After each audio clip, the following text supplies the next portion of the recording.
Hello girls, ഇത് നാസ് വണ്ടർവേളിൽ നിന്നാണ്. ഞാൻ നിങ്ങളുടെ നജിന. ഇത് നമ്മുടെ വലിയ ജാമ്പക്കയില്ലേ, അതാണ്.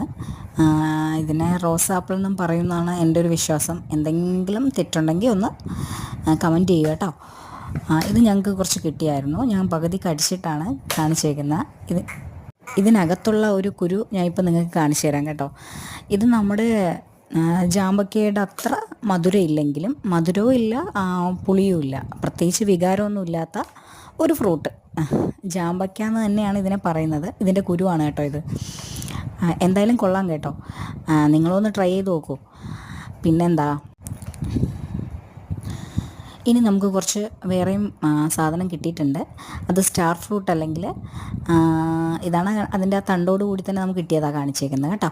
ഇത് സ്റ്റാർ ഫ്രൂട്ടാണ് കിട്ടിയേക്കുന്നത്. സ്റ്റാർ ഫ്രൂട്ട് നമ്മുടെ പുളിഞ്ചിക്ക പോലെ ഇരുന്നിട്ട് കുറച്ചുകൂടെ വലുത്. ആനപ്പുളിഞ്ചി എന്നും പറയും, സ്റ്റാർ ഫ്രൂട്ട് എന്നും പറയും. ഇതാണ് സാധനം. സംഭവം നല്ല ടേസ്റ്റാണ് കേട്ടോ. ഇത് നിങ്ങളെല്ലാവരും ഒന്ന് ട്രൈ ചെയ്യണം. ആരുടെയെങ്കിലും വീട്ടിലുണ്ടെങ്കിൽ ഒന്ന് ട്രൈ ചെയ്യാൻ നോക്കണം. എന്ന് വെച്ചാൽ അത്രയ്ക്ക് ടേസ്റ്റാണ്. ഞാൻ കടിച്ച് നോക്കിയതാണിത്. നിങ്ങൾക്ക് ഞാൻ അല്ലാതെ കാണിച്ചു തരാം. സ്റ്റാർ ഫ്രൂട്ട് ഇത് ഞാൻ അരിഞ്ഞതാണ്. അതിൽ ഞാൻ ഉപ്പ് ഇട്ടിട്ടുണ്ട്, കുറച്ച് മുളക് പൊടിയും കൂടെ മുളക് പൊടിയും ഉപ്പും കൂടെ മിക്സ് ചെയ്തുള്ള സ്റ്റാർ ഫ്രൂട്ട് കഴിക്കാൻ ഭയങ്കര ടേസ്റ്റ് കേട്ടോ. വേറൊരു കോംബോയാണ്. നിങ്ങൾക്ക് എല്ലാവർക്കും ഇഷ്ടമാവും. അപ്പം ഓക്കെ.